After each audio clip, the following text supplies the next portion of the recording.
muchísimas gracias por estar con nosotros en Abra, en el canal de la UNICEN. Una visita esperada por nosotros. Y sos abogada, tenés un magíster en criminología. Exacto. Y has desarrollado tu actividad vinculando estas dos actividades. Y además, como fruto de tu especialización como criminóloga, has creado conjuntamente con algunos colegas el CEPOC. ¿Qué es el CEPOC? ¿Cómo creció? Bueno, el CEPOC es un... Bueno, gracias por la invitación primero, un placer estar aquí. El CEPOC es el Centro de Estudios en Política Criminal y Derechos Humanos. Se lo agregamos después. Y lo fundamos exactamente con una compañera, María Laura Bohm, y dos compañeros, Mariano D'Ambrosio y Mariano Gutiérrez, que éramos los 4 egresados de una maestría en criminología, esta que vos mencionaste, que hicimos en la Universidad Nacional de Lomas de Zamora. Y en 2004, que ya habíamos terminado la maestría, estábamos en nuestro proceso de escritura de tesis, ese proceso que es tan rico cuando uno termina, sobre todo la tesis, de intercambio, nos habíamos hecho amigos además, y sucedió el secuestro y asesinato de Axel Blumberg, marzo de 2004. Y la verdad es que nosotros vimos que lo que se estaba planteando como respuesta a ese hecho y todo lo que estaba pasando en ese momento nos espantaba y se chocaba con muchas de las cosas que habíamos estudiado en nuestra maestría y que tratábamos de volcar en nuestros trabajos de tesis. Entonces decidimos hacer algo y lo que nos parecía mejor para hacer era, crear un espacio de discusión sobre cuestiones de política criminal que se apartara justamente de esas demandas de mano dura, que significó todo ese proceso posterior al secuestro y asesinato de Axel, ¿no? Entonces, ahí fundamos el 24 de abril de 2004 el CEPOC. Una de las características por ahí de estos hechos tan graves en materia criminal es la repercusión pública que genera. Y en consecuencia, muchas veces lo que se advierte es la permeabilidad que tienen los legisladores frente a ese reclamo social y una reacción inmediata que a veces es incomprensible para quienes estamos dentro del sistema penal, de modificar las leyes o crear nuevas leyes. Esto es algo similar a lo que ocurrió con Blumberg. Sí, absolutamente. Y además de eso que vos decís, una cuestión de que prácticamente no se podía discutir, ¿no? Porque un poco el criterio era con el dolor de un padre no se discute. Claro. Y eso obturaba cualquier debate, ¿no? Y nuestro planteo un poco era, nosotros no discutimos con el dolor de la familia Blumberg o de todas las personas que amaran a Axel, incluso con el dolor de la sociedad, porque a todos nos parecía, decíamos, horrible que secuestre obviamente a un joven y lo asesine, digamos. Nadie podía ser ajeno a ese dolor. Pero nosotros no estábamos discutiendo el dolor, estábamos discutiendo, o pretendíamos discutir, las propuestas de política criminal que se hacían a partir de ese dolor, que nos parecían nocivas, nefastas, que no resolvían nada. Y el problema no era solamente que no se podía discutir en el ámbito público. Yo recuerdo, pero lo tengo muy presente, porque ni siquiera en los programas de radio, yo en esa época escuchaba el programa de Adolfo Castelo, que era un periodista, digamos, una persona progresista, con ideas. Ni siquiera en ese programa, o sea, lo que se repetía ahí era que había que hacer prácticamente lo que Blumberg pidiera, ¿no? Recordemos que Blumberg presentó un petitorio de demandas y los legisladores y las legisladoras, lamentablemente, durante sucesivos miércoles o miércoles por medio, durante meses, a partir de los primeros, de mediados de abril en adelante, durante todo ese año 2004, votaron prácticamente sin discusión esas propuestas. Y una cosa que yo en ese momento no la sabía y la investigué tiempo después para escribir un libro que se llamó La vida como castigo, que habla sobre las penas de prisión perpetua de adolescentes. Claro, Blumberg no escribió él esas demandas, no las inventó él, no tenía por qué, por qué tener conocimientos jurídicos, no los tenía. Lo hizo su asesor jurídico, y su asesor jurídico era Roberto Durrié. Y Roberto Durrié había sido subsecretario de Justicia de Videla. Es decir, había tenido un cargo muy importante en la dictadura. Entonces, aunque yo no lo sabía eso en ese momento, lo supe después, pero la paradoja es también que, digamos, en un momento en el que Axel aparece, el cuerpo de Axel Blumberg aparece el mismo día que se hace la entrega de la ex ESMA, o sea, el acuerdo entre el gobierno nacional y el gobierno de la ciudad de Buenos Aires para transformar la ex ESMA, uno de los más tremendos espacios de tortura de la dictadura, en un espacio de memoria. En esos momentos en que justamente se estaba revisando y empezando a desarrollar las políticas de memoria, verdad y justicia, al mismo tiempo se modifica nuestro Código Penal con reformas propuestas por un arquitecto jurídico de la dictadura. ¿No? Es como una tremenda paradoja, me parece. Y bueno, el inicio de un ciclo de reformas regresivas.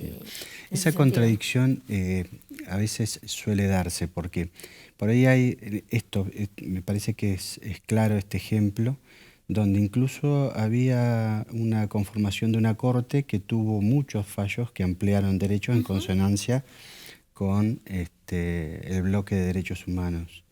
Y sin embargo se producen este tipo de reformas.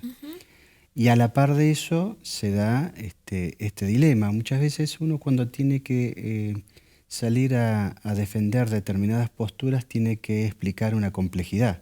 Y sin embargo te responden con estos eslogans que te decían: contra el dolor de un padre no se puede discutir.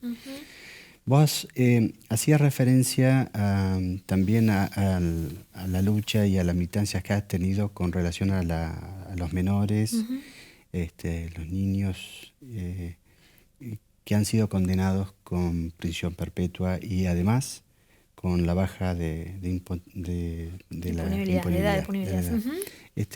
¿Cómo fue tu experiencia en eso? Bueno, yo en el año 2001 ingresé a trabajar en la Procuración Penitenciaria, que es un órgano de protección de derechos de los presos alojados en cárceles federales, digamos, en todo el país. Empecé a trabajar ahí y claro, ya había terminado mi maestría en criminología, o la estaba terminando, y entré a trabajar en la Procuración. Entonces, como que todo lo teórico que había trabajado, digamos, las lecturas. Yo voy a decir una cosa que no sé si a vos te pasó también, pero nosotros en la facultad, o yo por lo menos, que estudié Derecho hace mucho tiempo en la UBA, no vemos prácticamente criminal. No. Cuando yo estudié, nada. No. Por ahí ahora se ve un poco más, pero casi nada, sé que casi nada. La cárcel, el estudio criminológico, nada se ve de eso. Entonces, claro, cuando hice esa maestría es como se abrió un mundo nuevo, ¿no? Digamos, es como descubrí dónde yo quería, digamos, ya a los 40 años, modificar quizá todo lo que había hecho hasta entonces, empezar a trabajar en ese campo. Y trabajar en la Procuración Penitenciaria me permitió unir esa teoría con la práctica de recorrer toda la semana los pabellones, entrevistar a los presos, porque esa es la función de la Procuración, digamos, ejercer una especie de contralor administrativo acerca del respeto a los derechos de los presos. Y bueno, ahí conocí, yo iba sobre todo a un complejo que es el de Ezeiza, y ahí un día me llama un preso viejo, qué sé yo, que había un chico que decía que estaba mal condenado. Y lo fui a entrevistar, y efectivamente era Lucas Mendoza, uno de los adolescentes, que ya no era adolescente, ya tenía 22 años más o menos, y él tenía la certeza de que había sido mal condenado. Me dice, a mí, señora, a mí me pusieron una pena perpetua y como menor, y eso yo sé que no puede ser. Y la verdad es que ese caso terminó en una sentencia de la Corte Interamericana de Derechos Humanos en el año 2013, hace 10 años, en mucho gracias al impulso de Lucas, ¿no? Que no tenía la secundaria terminada, pero sabía que había algo con él que estaba mal. Y otra vez, ese caso no era conocido. O sea, yo recuerdo, fui con un pasante, un estudiante de Derecho que siempre nos acompañaba en las visitas, volvimos a la Procuración, a las oficinas, y empezamos a buscar qué había, ¿no?, en Internet, qué había sobre condenas a perpetua a adolescentes. Y había muy poco. O sea, no había nada teórico, no había nada. Había una noticia, qué sé yo. Y bueno, empezamos a trabajar y se logró que la Defensoría General de la Nación llevara ese caso a la Comisión Interamericana, el de Lucas y varios jóvenes más. Aquí hay otro problema, que es las burocracias no solo las locales, sino las internacionales, porque ese caso ingresó a la Comisión Interamericana en marzo de 2002 y la sentencia de la Corte fue en mayo 2013. de 2013. Claro. O sea, tardó 11 años. En el medio, uno de los jóvenes se ahorcó en Mendoza, Ricardo Videla, y Lucas y otro de los jóvenes sufrieron torturas.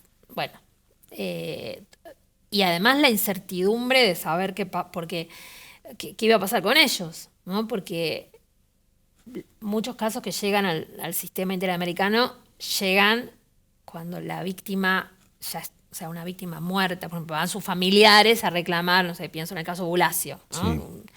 Van sus familiares a reclamar. Pero este es uno de los pocos casos en los que la violación de derechos humanos estaba sucediendo. No son tantos los casos en que las personas están privadas de libertad y atravesaron en privación de libertad todo ese proceso. O sea, todos esos 11 años estuvieron presos. Sí. Salieron un poquito antes, creo Lucas porque tenía un problema de la visión y un año antes de la sentencia de la Corte. Entonces, bueno, ese caso a mí me acercó, digamos, al mundo de los adolescentes sometidos a proceso penal. Y durante todos esos años también a la militancia y al CEPOC nos metimos muy de lleno en la militancia contra la baja edad de punibilidad, ¿no? Porque al ver lo que la cárcel hace con los jóvenes, la mayoría de las personas que uno encuentra ya en la cárcel, que ya tienen 18 o 20 años, la inmensa mayoría están atravesando alguna parte del circuito penal desde sus 14, 15, 16 años. Entran, salen, van, vienen, ¿no? El Estado penal los va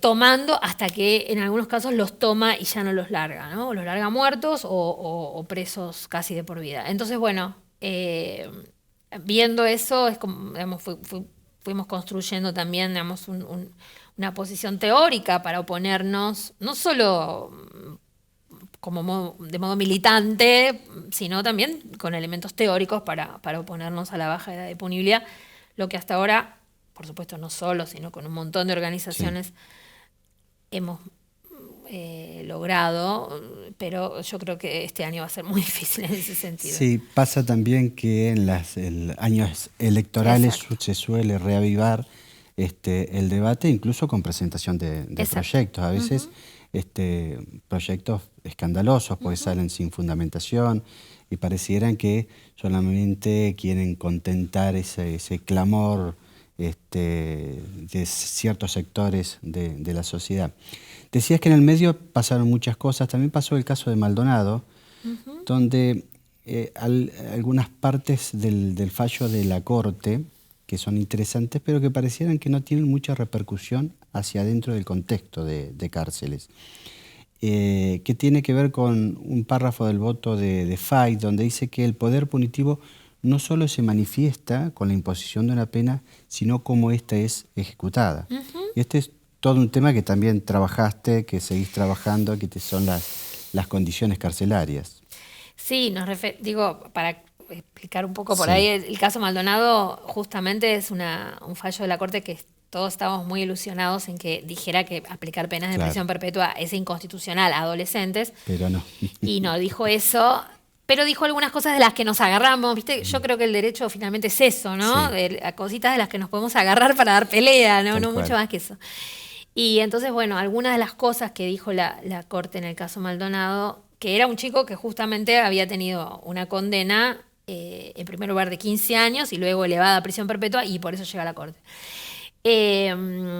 Sí, y no solo ahí, después la Corte Interamericana, cuando falló en el caso que se llama Mendoza, no por Lucas, sino por otro de los chicos, en el de las perpetuas adolescentes, también insiste con este tema, digamos que no es solo la cantidad de años a las que una persona es condenada, sino cómo se cumple esa condena. Correcto. O sea, si nosotros tenemos una ley de ejecución penal que lamentablemente ha sido dinamitada a lo largo, desde 2004 en adelante, hasta, digamos, culminando ese círculo de reformas regresivas en 2017, que promete, o que originalmente es una ley del año 96, no es una ley viejísima, es una ley bastante moderna de 1996, y promete o le dice, digamos, a las personas privadas de libertad que las pone presas para reinsertarlas. Claro. Entonces el Estado digamos, se impone una obligación, ¿no? ¿Quién tiene que hacer eso? El Estado, obviamente, es novedad. Y la verdad es que la inmensa mayoría de las personas que atraviesan el encierro, si no es por su propia voluntad, por su propio impulso, porque se encuentran con algún docente, con alguna persona que pueda acompañarlas, es muy difícil, digamos, salir de la cárcel y lograr que se produzca de verdad ese proceso, llamémosle de reinserción, Sí. de resocialización, como se lo quiera llamar, de que la persona vuelva y pueda vivir en sociedad sin cometer delitos, que es finalmente lo que todos queremos. Es muy difícil, porque en general sale con un cartel que dice que estuvo preso o presa, porque si va a pedir un trabajo, aunque sea limpiar piso, le van a pedir un certificado de antecedentes, y en el certificado de antecedentes dice que estuvo preso. Porque no hay fuentes de trabajo, no hay talleres laborales para las personas que ingresan. La población penal es una población muy joven, ¿no? Digamos, la mayoría de la población penal es una población que va de 18 a 25 años. No tienen un oficio. Entonces, supongamos que ese tiempo de cárcel, si tiene que servir para algo, pudiera servir para que adquieran un oficio, para que adquieran una posibilidad laboral, ¿no? Digamos, bueno, todo eso es muy difícil, ¿no? Entonces, hay como una hipocresía en prometer algo que después en la práctica no sucede, ¿no? Tal cual. Y ya, bueno, más nuevo apareció Verbitsky 1, Verbitsky 2, el estado inconstitucional de cosas con relación a la situación carcelaria, el reconocimiento de un hecho notorio de la superpoblación y hacinamiento por parte de la Corte de Provincia, pero sin embargo la población carcelaria sigue creciendo. Y quizás, no sé, te pregunto, ¿no sea consecuencia de un sobreencarcelamiento? Absolutamente. Claro, sí, sin duda. O sea, justamente cuando decimos como que tengo que explicar qué Sí, es sí. Verbitsky. Digo, por ahí la gente que escucha y no sabe qué. No, digo, ¿no? Son fallos, porque Verbitsky era el presidente del CELS, ¿no? Entonces, una cosa como... Además hay una cosa muy tremenda, que es que muchos de esos fallos son, digamos, consecuencia de situaciones tremendas. Pienso, por ejemplo, en Quilmes, que yo soy quilmenia. En Quilmes, en una comisaría, murieron quemados 4 adolescentes. A partir de ahí, en su año 2004 también, hace casi 20 años, el entonces ministro Arlanian resuelve que no puede haber adolescentes en comisarías. El fallo de Verbitsky tenía que ver también con eso, con las personas enfermas o también con menores de edad en comisarías, en condiciones infrahumanas. Y la Corte hace, esa Corte que tanto extrañamos ahora, digamos, dicta un fallo que lo seguimos estudiando, seguimos hablando, cada tanto se reúnen el gobierno de la provincia de Buenos Aires, el CELS, ¿no? Digamos, el Comité contra la Tortura, para ver la aplicación del fallo Verbitsky. Y la realidad es que si se siguen construyendo jaulas, o alcaidías, que son jaulas, y se sigue pensando que la solución para cualquier conflicto es el encierro, bueno, podemos seguir reuniéndonos, ¿no? Un montón de tiempo, pero la verdad es que las cárceles van a seguir estallando de gente. Y sobre todo una cosa que a mí me preocupa mucho, que es la enorme dificultad que tiene, digamos, nuestros sectores políticos, y esto atraviesa todas las fuerzas políticas. En algunos casos digamos, ya enuncian políticas criminales y de exterminio, digo, la derecha, el filofascismo. Y en otros sectores que no expresan esas políticas, muchas veces en sus prácticas y en su, creo yo, enorme dificultad para confrontar, para discutir, para defender posiciones, terminan cediendo a esa demanda de más encarcelamiento, digamos, de más mano dura, ¿no? De eso que describíamos un poco recién en el 2004. Eso se vio también mucho en tiempos de pandemia, digamos, ¿no? Cuando las organizaciones planteábamos cosas básicas como, miren, si están diciendo quédate en tu casa no se traduce quédate en la cárcel si estás enfermo, o si tenés más de 60 años, o si estás ya en términos de libertad condicional. Entonces esa gente se tiene que ir a su casa para poder protegerse también, porque la cárcel es un lugar bastante insalubre para enfrentar una pandemia, ¿no? O sea, nosotros en nuestra casa por ahí nos bañábamos en lavandina o íbamos a hacer una compra y limpiábamos todo 100 veces y los presos no tenían ni un sachet de lavandina para limpiar el pabellón. Entonces, y además ellos no pueden salir, les prohibieron las visitas a sus familias para protegerlos, pero el personal penitenciario sí entraba y salía, podía contagiarlos. Entonces, todo ese proceso en el que se intentó, que además fue un proceso mundial, en todo el mundo hubo liberaciones de presos o que les faltaban. Nosotros, recuerdo, hicimos un montón de planteos, mire, al gobernador, al presidente, a los gobernadores, mire, si usted tiene, sé yo, no sé, el 10% de la población penal que le falta menos de 3 meses para obtener la libertad o para cumplir la condena, lárguelos. ¿Cuál es el problema si sale entre 3 meses? Tal cual. Y eso, o si está, o un montón, usted tiene un montón de gente, nos reunimos, armamos listas, hay un montón de gente que está en términos ya de libertad condicional, que tendría que estar en libertad condicional. Bueno, dejen que salgan. No se hizo eso, por lo contrario, digamos, se volvió atrás en el famoso, la famosa resolución de Violini en el caso de Labias, de los defensores oficiales, se volvió para atrás. Y aún así, en el imaginario colectivo, construido por los medios de comunicación y por la oposición política, si salimos a la calle y le preguntamos a 100 personas, ¿el gobierno liberó presos en pandemia? Sí, te van a decir. Claro. Liberó 5.000, 10.000. Sí. Mentira. Pero entonces yo a veces digo, si te van a cuestionar igual, hacelo, porque hubiera estado bien hacerlo, ¿no? Con cuidado, no abrir las puertas de todas las cárceles. Pero nosotros tenemos una población penal de 110.000 personas aproximadamente en este momento. Y sin duda había varios miles que podían haber salido sin que eso generara ninguna hecatombe delincuencial. Bueno, yo creo que ese es un problema.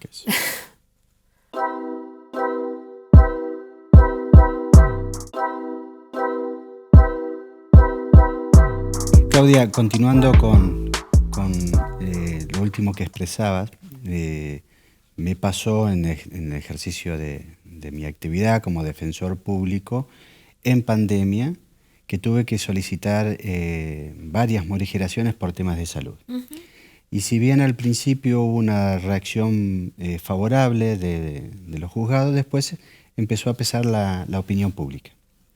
Y esa construcción negativa y quizás que estaba en el imaginario, que se estaban liberando sin ton ni son, cuando en realidad en principio se pedía morigeraciones con estricto control y supervisión, daba la sensación que estaba ocurriendo otra cosa. Y se me ocurre que también ahí tiene mucho que ver la actividad desplegada por los medios de comunicación. Totalmente. Que tiene una incidencia muy fuerte también en un pensamiento de gran parte de la sociedad, donde la pena se ve como un castigo. Hoy decíamos la pena de prisión, de acuerdo a las leyes nacionales, y en el caso de la provincia de Buenos Aires, de ejecución de la pena, tienden a la resocialización. Sin embargo, esta conceptualización de pena como castigo está muy presente en la sociedad. Y se me ocurre ahí el caso que ocurrió hace unos años en Rosario de David Moreira, que es lo que terminó ocurriendo. Uh-huh. Sí, bueno, ese caso y en estos meses que fue el juicio por el homicidio de Fernando Báez, yo lo mencioné muchísimas veces, volví a leer sobre aquel caso y lo volví a traer en las discusiones públicas. David era un chico de la misma edad que Fernando Báez, tenía 18 años, y un día en un barrio de Rosario intentó robarle un bolso a una mujer, no lo logró, la mujer empezó a gritar, salió corriendo y lo agarraron, digamos, entre vecinos que estaban como organizados en ese barrio para su autodefensa, supongamos, del delito. Y no durante un minuto, sino durante 15 minutos lo estuvieron golpeando, se lo iban pasando como una especie de bolsa de papas, ¿no? Le pegaba a uno, se cansaba de pegarle, le pegaba a otro, o pasó un auto y le abrió la puerta en la cara. Hasta que, bueno, después de un largo rato se lo llevaron a un hospital donde después de 1 o 2 días de agonía murió. El caso de David, hay una sola persona condenada a 3 años, que no estuvo, creo que estuvo unos días preso antes del digamos, al principio, y luego no pasó de condena ni un solo día. Y ahí también es como bastante evidente la doble vara que hay sobre las víctimas, ¿no? Porque, digamos, en cuanto al sufrimiento, el sufrimiento que pasó David y el sufrimiento que habrá pasado Fernando Báez, no hay demasiada diferencia, ¿no? Digamos, fueron ambos golpeados por un grupo. Sin embargo, obviamente la respuesta fue distinta. Y en un caso, además, en el caso de David, hay como una especie de justificación de esto que le pasó, ¿no? En todas estas ocasiones que yo te cuento que lo traje, digamos, lo traje a la palestra el caso, en discusiones públicas, en Twitter, en la radio, en algún reportaje, lo que fuera, mucha gente me dice, bueno, pero ¿cómo vas a comparar? Él quiso robar un celular, como si eso justificara, ¿no? Que lo revienten a patadas en la cabeza y en el vaso y en el hígado. Bueno, esa es una discusión a mí me parece que hay que dar, ¿no? Pero hay que darla todo el tiempo, porque todo el tiempo se habla mucho de víctimas inocentes, víctimas culpables, ¿no? Digamos, se justifican ciertos crímenes, se justifican en los medios y se justifican en sede judicial, ¿no? Pienso, por ejemplo, en el llamado carnicero de Zárate, en el mismo lugar de donde eran los chicos del caso Báez Sosa, que 2 jóvenes le fueron a robar, les llevaron 5.000 pesos, no le hicieron nada, se subieron a una moto, el señor salió, se subió a su auto, su camioneta, no sé qué, y los aplastó y los mató contra una columna. Entonces, y salió absuelto en un juicio por jurados. Entonces, a mí me parece que hay una discusión que hay que dar todo el tiempo, ¿no? En el ámbito jurídico, en el ámbito educativo, en el ámbito académico, en los medios, ¿no? Porque esa construcción de una víctima que se merece que lo maten porque estaba cometiendo un delito, porque lo iba a cometer, bueno, es una reversión del por algo será o el algo habrán hecho cuando hablamos de la dictadura, ¿no? Finalmente es lo mismo. Tal cual.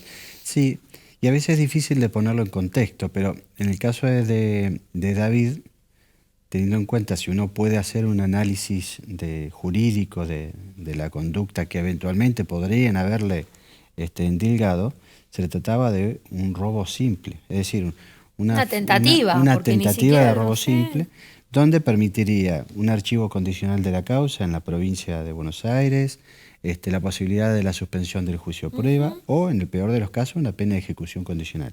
Sin embargo, encuentra pena de muerte. La pena de muerte. Y eso, vos hacías referencia también al tratamiento mediático, porque en los medios, si bien no todo y podía advertirse alguna diferencia entre algún medio y otro en el tratamiento de la cuestión, estaba presente esa justificación a través de referencias, no sé, justicia por mano propia. Exacto. Trabajadores golpean a un joven delincuente. Exacto.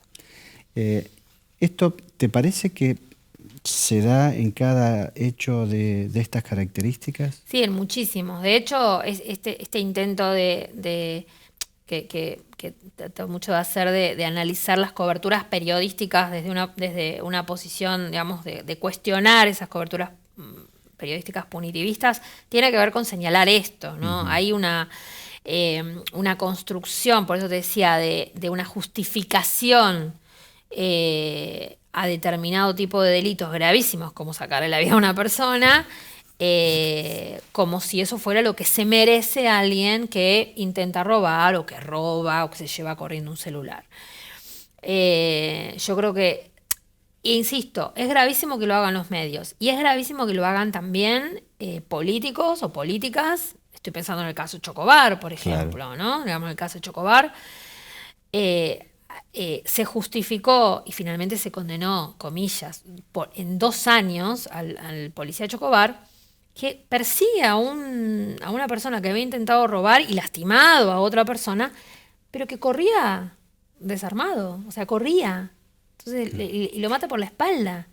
O sea, llamar a eso legítima defensa no hay manera. Sin embargo, bueno, muchas veces en el ámbito judicial se da, digamos, se construye lo que se quiere, a la solución que se quiere llegar, ¿no? Digo, a veces repetimos esa frase de, bueno, media biblioteca dice una cosa, media biblioteca dice la otra. Aunque toda la biblioteca dice una cosa, a veces la resolución judicial dice, ¿cómo puede haber llegado a esta conclusión? ¿No? Bueno.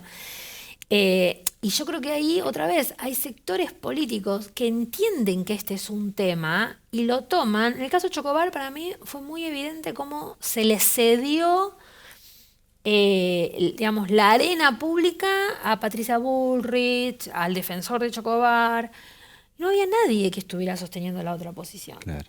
Salvo la mamá de Juan Pablo Cucoc, la víctima, y su abogado. Pero quiero decir, no había nadie de la carnadura política de una Patricia Bullrich, ¿no? Un dirigente, una dirigente política que estuviera ahí diciendo otra cosa. Y yo creo que, o en la tele o en los medios diciendo otra cosa. No está bien pegarle un tiro por la espalda. No importa lo que el chico haya hecho antes. Hay que detenerlo o avisar a un patrullero que se le cruce, porque el pibe estaba corriendo. Claro. ¿Cuánto voy a poder correr Sí. si un patrullero se le cruzaba en la calle? Hay que detenerlo. Tenía 17 años. Bueno, hacerle un proceso judicial como corresponde, hacer todo lo que hay que hacer legalmente. Digo esto que parece obvio, porque muchas veces cuando tenemos estas discusiones, si vos sos abolicionista, vos querés... No. Estamos hablando de legalidad. O sea, no está bien pegarle un balazo por la espalda a alguien. No estaba bien en plena dictadura, cuando se hacía llamando eso ley de fuga, ¿no? Y entonces la noticia en el diario era, se intentó fugar un subversivo y bueno, no estaba bien hacerlo y no está bien hacerlo ahora. ¿No? Hay un montón de casos. Un policía que estaba de civil, un adolescente le quiso robar la moto, el policía se defendió y lo mató. Tal cual. ¿Te quiso robar la moto? Sí. Y a veces es difícil colocarse en esa posición, no desde el inicio, sino en el lugar que inmediatamente te colocan después, porque como una especie de cliché, terminan diciendo los derechos humanos son para los delincuentes.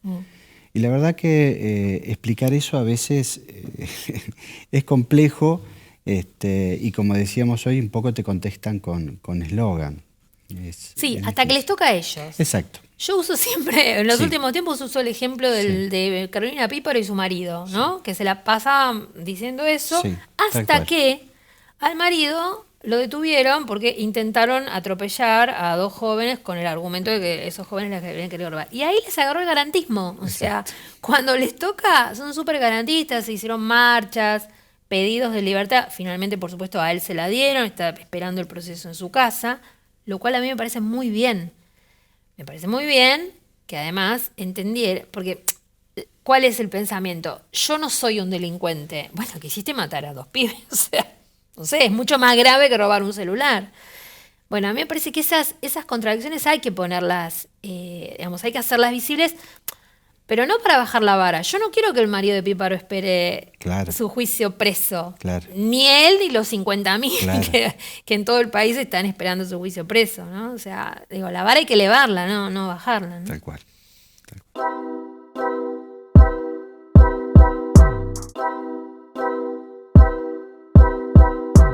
Bueno, Claudia, continuando ya en la parte del tramo final, hablábamos de cómo la construcción de un discurso punitivista influye mucho en la formación de las leyes, cómo el tratamiento mediático de determinados crímenes que tienen gran repercusión social también influye en los sectores de la sociedad.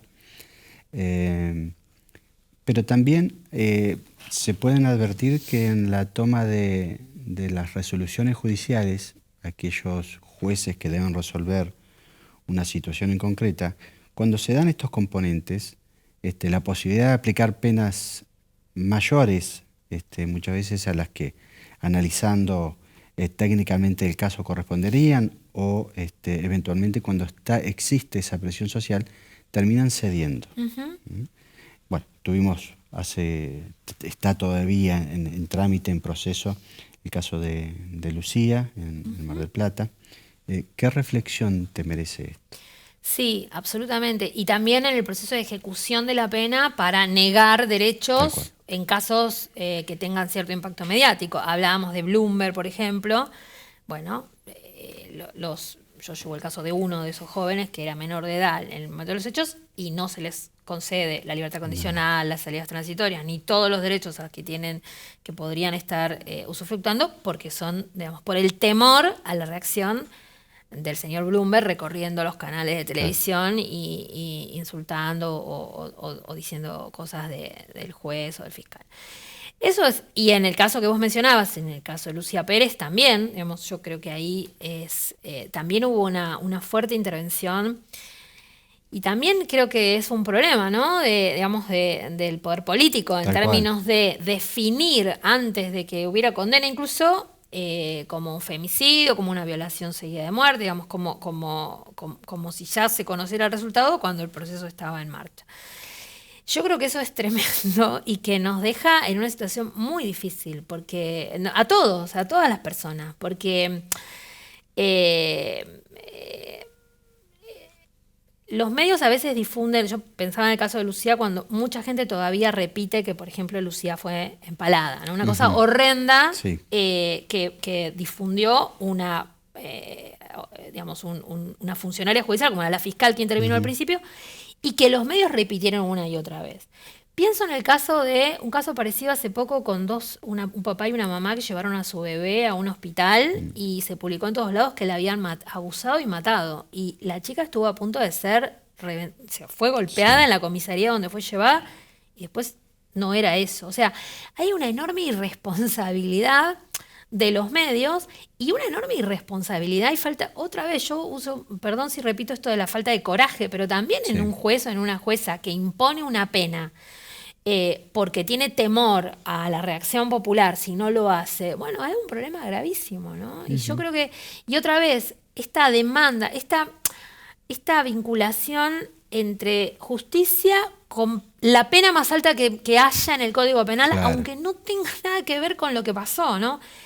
Durante el caso de Fernando Báez fue muy tremendo eso, esta identificación de solo hay justicia si hay perpetua para los 8, ¿no? Esto que decía burlando el abogado de la mamá y el papá de Fernando Báez, y repetían otra vez, como en aquel episodio de Bloomberg, los medios de comunicación sin discusión alguna. Nada. Como que la demanda de la víctima debe ser aceptada sin discusión. Y yo insisto con esto, no se discute el dolor, no hay nada que decir salvo respetar el dolor de una víctima y acompañarla en todo lo que se pueda hacer para que sane ese dolor. Ahora, no necesariamente hay que acompañar los reclamos jurídicos o la demanda de pena si no se corresponde con lo que sucedió o con lo que se comprobó, que creo que es el caso de Lucía. Entonces yo creo que es gravísimo y además es muy difícil otra vez ponerse en una posición crítica de eso, ¿no? Es muy difícil porque hay como un señalamiento de complicidad con los delincuentes o no atender la gravedad del hecho o no atender el dolor de la víctima, y yo creo que cuando hablamos de garantías y cuando hablamos de que no se puede condenar a alguien por lo que no está totalmente probado que haya hecho, o cuando cuestionamos que a un joven se lo mande 50 años a la cárcel, no estamos deslegitimando el dolor, sino que estamos tratando o yo por lo menos trato de decir, mira, no se resuelve ese dolor con toneladas de dolor aplicados a otras personas. Tal cual, sí. Hay a veces esas formas de resoluciones judiciales que parecieran que no son del todo razonables y que ceden ante esa presión social. Pero también desde el ámbito interno de los procesos de control del sistema judicial, porque muchos jueces que reciben, digamos, que resuelven la cuestión conforme a lo que realmente creen, después son denunciados y sometidos a jury. Que ese es otro de las incidencias, estimo yo, del poder, de la construcción del discurso punitivo también en las propias esferas. Y ahí hay un rol, obviamente, también, y volvemos a los sectores políticos, porque, digamos, es como un círculo vicioso punitivista, porque jueces resuelven. Tomemos el caso de Lucía, digamos, el tribunal que tomó la primera resolución, que no fue absolutoria para todos los delitos imputados, sino hubo condena en un caso y una condena no hubo fuerte. El máximo de la pena por el suministro de drogas a menores de edad, cerca de una escuela. Y absolución en las otras dos imputaciones. Ese tribunal está sometido a jury, digamos, Entonces, ¿por qué? Bueno, porque los sectores políticos que reciben una demanda social, digamos, de un reclamo, una indignación popular en respuesta a esa resolución judicial, tenemos que hacer algo. Y eso que hacen es someter a jury. En el caso de los jueces de ejecución penal, también ha sucedido en varios casos. Cuando un juez de ejecución penal ordena una libertad condicional a una persona, por ejemplo, que hace un año que está con salidas transitorias y no tuvo ningún problema y cumplió todo lo que tenía que cumplir, le da la libertad condicional y esta persona vuelve a cometer un delito, no es responsabilidad del juez de ejecución, no puede prever las acciones que esta persona. El juez de ejecución tiene que actuar conforme a lo que le dice, digamos, la ley, porque si no nadie tendría que salir hasta que termina de cumplir la pena. ¿Qué es? Y entonces ahí estamos en otro problema. Es lo que mucha gente defiende. Tal cual. Yo encuentro que muchos políticos, sobre todo cuando hablan de este tema, y lamentablemente políticos que me caen bien, no solo los que me caen muy mal, dicen, las condenas hay que cumplirlas de punta a punta. El castigo hay que cumplirlo. Yo digo, no, o sea, no es algo positivo que la condena se cumpla hasta el final. Al contrario, nosotros tenemos un régimen que habla de la progresividad de la pena, que si la persona cumple determinados requisitos tiene que ir teniendo posibilidad de salir antes.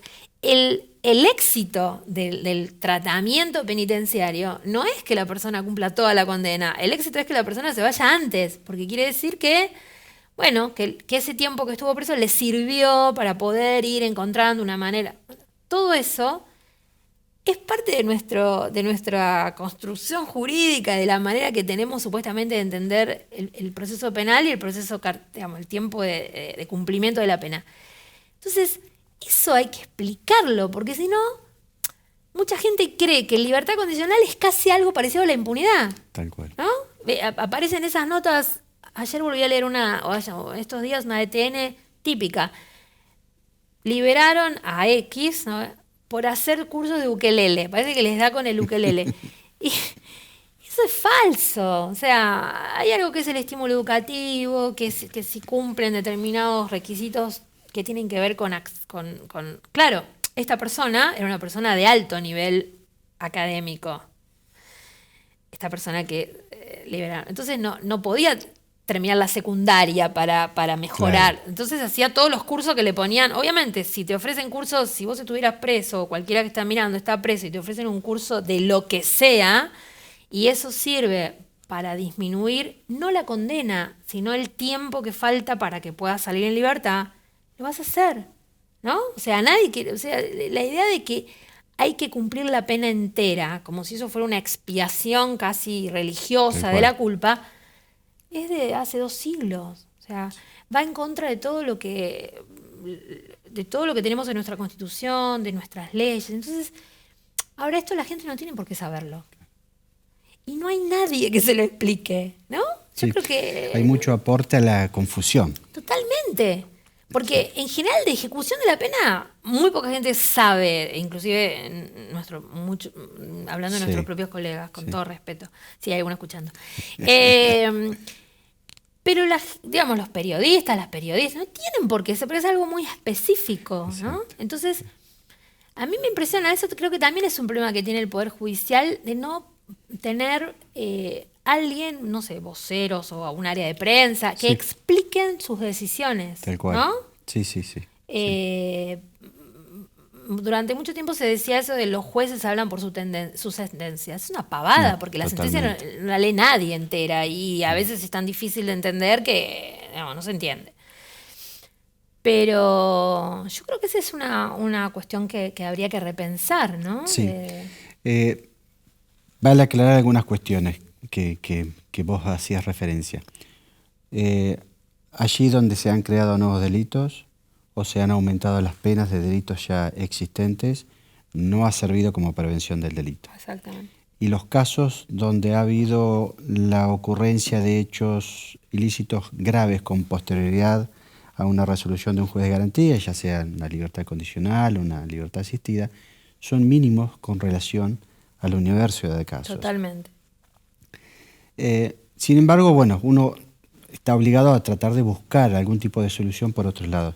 A mí se me ocurría también que a veces queda muy relegado la discusión sobre lo que se ha dado en denominar hace ya mucho tiempo de la justicia restaurativa. Uh-huh.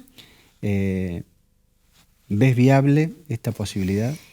Yo creo que creo que hay, en todo proceso penal, hay elementos de reparación, que finalmente es lo que se plantea, resumiendo mucho la justicia restaurativa, que pueden ponerse en práctica. Pienso, hace un rato mencionábamos en una conversación al ex juez Mario Juliano, lamentablemente fallecido hace unos años, y cómo él y su asociación, la Asociación Pensamiento Penal, trabajaban mucho con un grupo que se llama y existe todavía Víctimas por la Paz, que tiene como otra mirada sobre porque no todas las víctimas son iguales, ¿no? Digamos, ser víctima no es una condición de ser igual a otra víctima, ¿no? Digamos, una persona que tiene ideas políticas determinadas va a seguir teniendo esas ideas.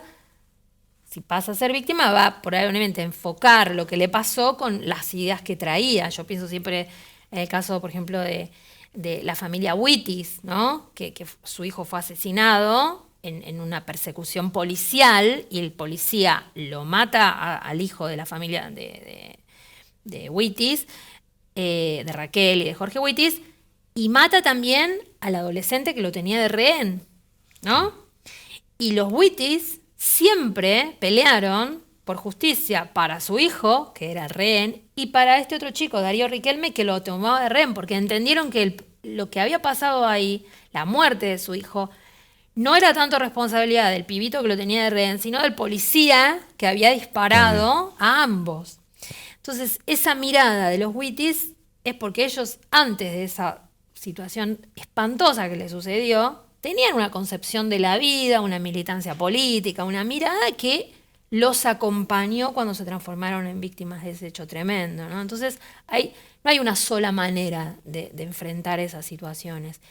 Y el colectivo Víctimas por la Paz plantea muchas de estas cuestiones vinculadas a la reparación. Digo esto porque Juliano, por ejemplo, contaba, recuerdo un juicio en el que él había intervenido, en el que justamente se juzgaba el crimen de un adolescente y hubo condena para el autor. Y además de la condena, hubo un acto de reparación en la que el condenado, el imputado, luego condenado, abrazó a la mamá de su víctima y la mamá le aceptó la disculpa, lo abrazó, lo conocía, era un chico del barrio, digamos, Bueno, no es que esos actos de reparación actúen como algo que es supletorio de la condena. No, pero estoy segura que para ese joven y para esa mamá doliente no era lo mismo que hubiera llegado una condena con alguien visto como un enemigo, un monstruo, un sujeto sin piedad, sin corazón, o visto como un pibe que se pone a llorar y te abraza y te pide perdón. No es lo mismo, ¿no? Entonces, yo creo que hay, aún en casos gravísimos, posibilidades de construir esos momentos de reparación.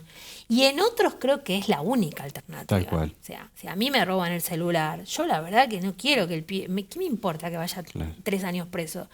La verdad que quisiera que me devuelva el celular o me compre otro, tenga trabajo y me lo pueda pagar, digamos.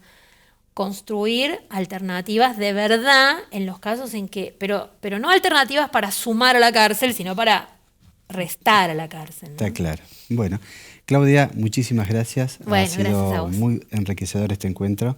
Y bueno, serás siempre bienvenida en estos pagos. Muchísimas gracias. Gracias.